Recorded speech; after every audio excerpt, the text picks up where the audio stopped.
WrestleMania 9. What do people say when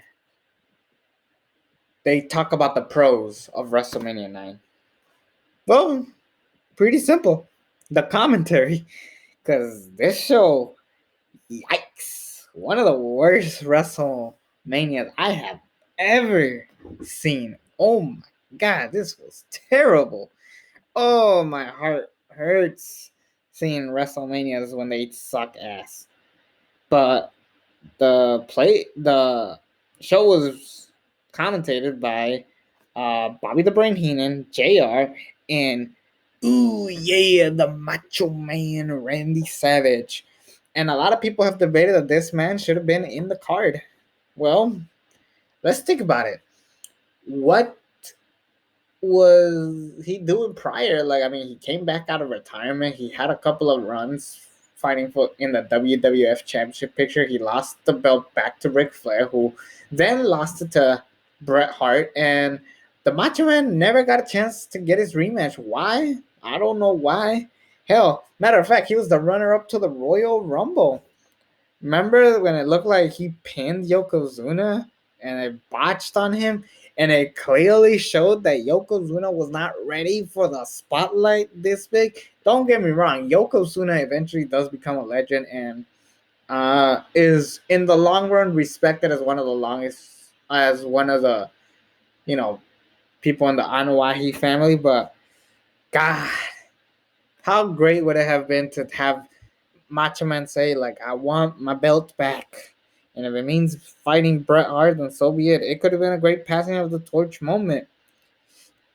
But would it have really saved the show? Because let's look back at the card. This is insane. Let's actually go to Wikipedia to talk about that WrestleMania card. But let's see. WrestleMania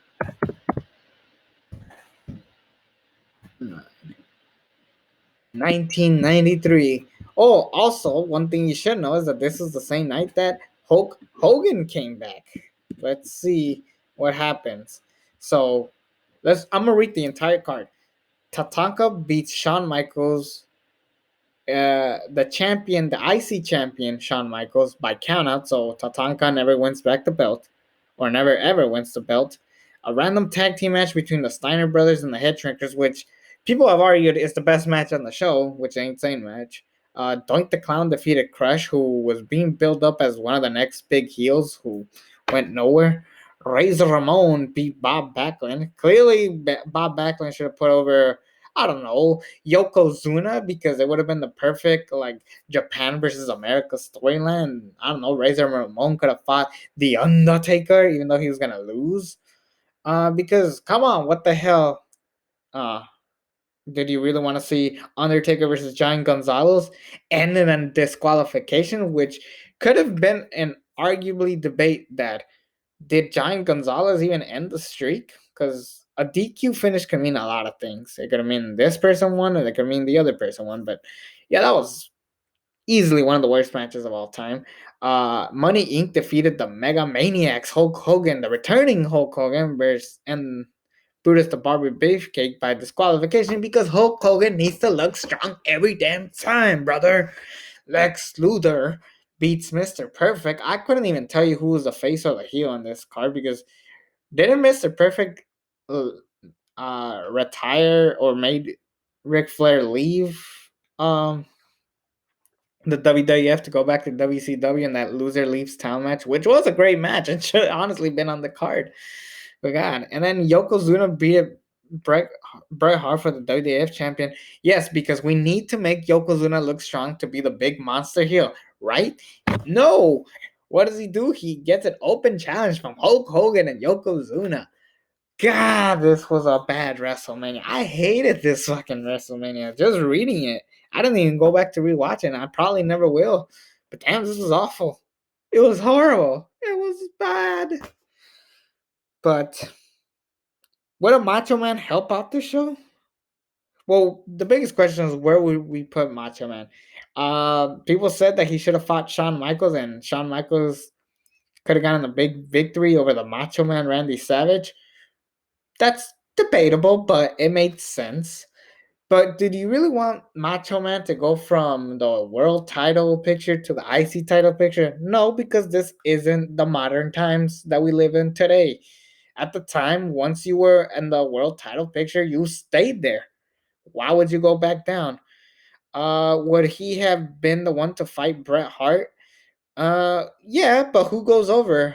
The Macho Man, who could have easily brought in ratings up the ass, but I'm pretty sure Macho Man wouldn't want to put over that thing. That's another thing.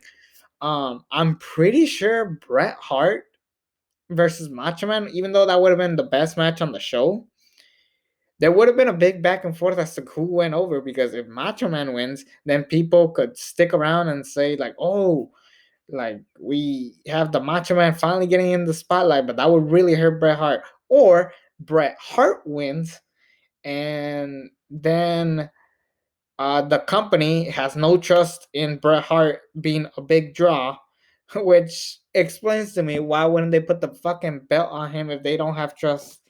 Why does WWE give someone the belt if they don't trust them? I do not get it. It's ridiculous.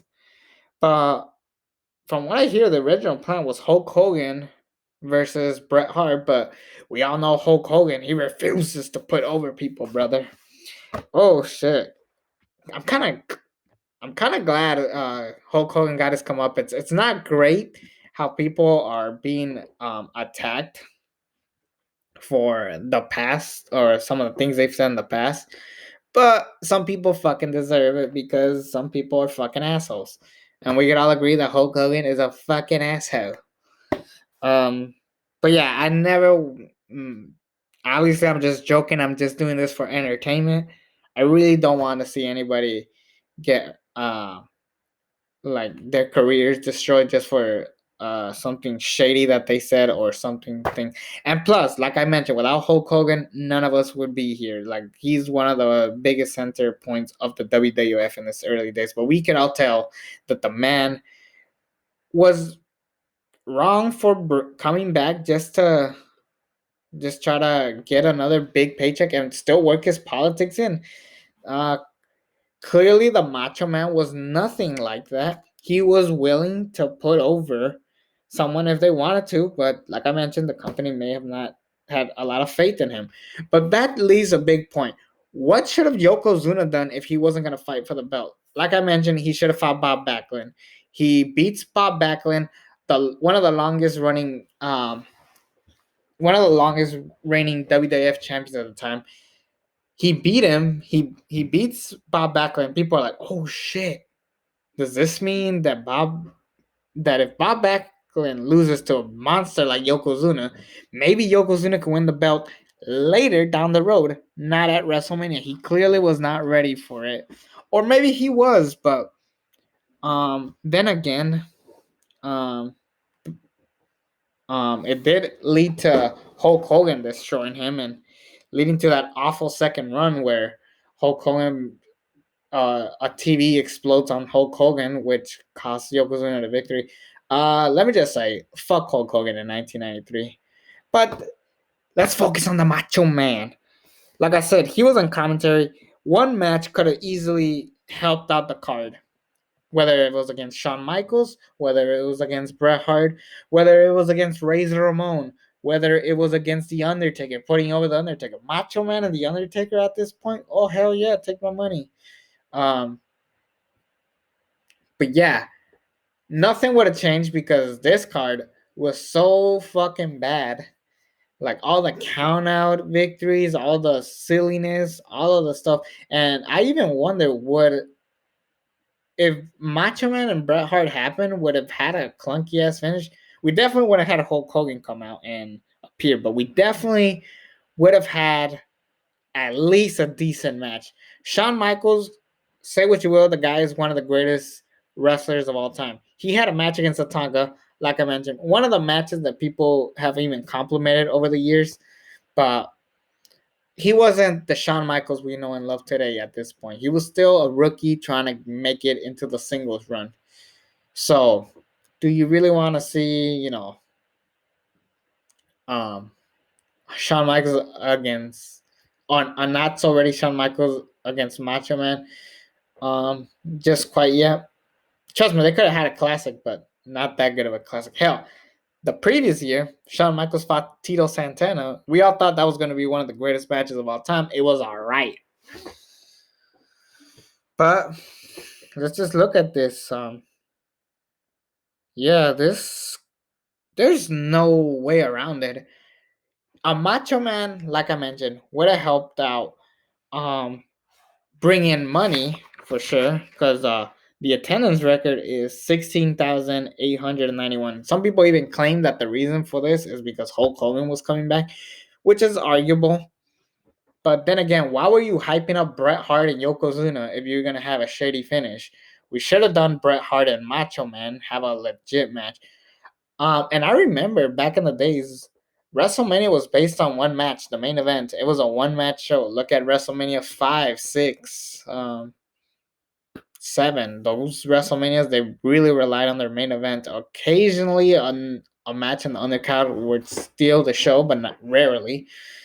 But yeah, I think if Bret Hart and Savage was the main event, that would have one brought tickets in and two help out the show a little bit, but not by a lot.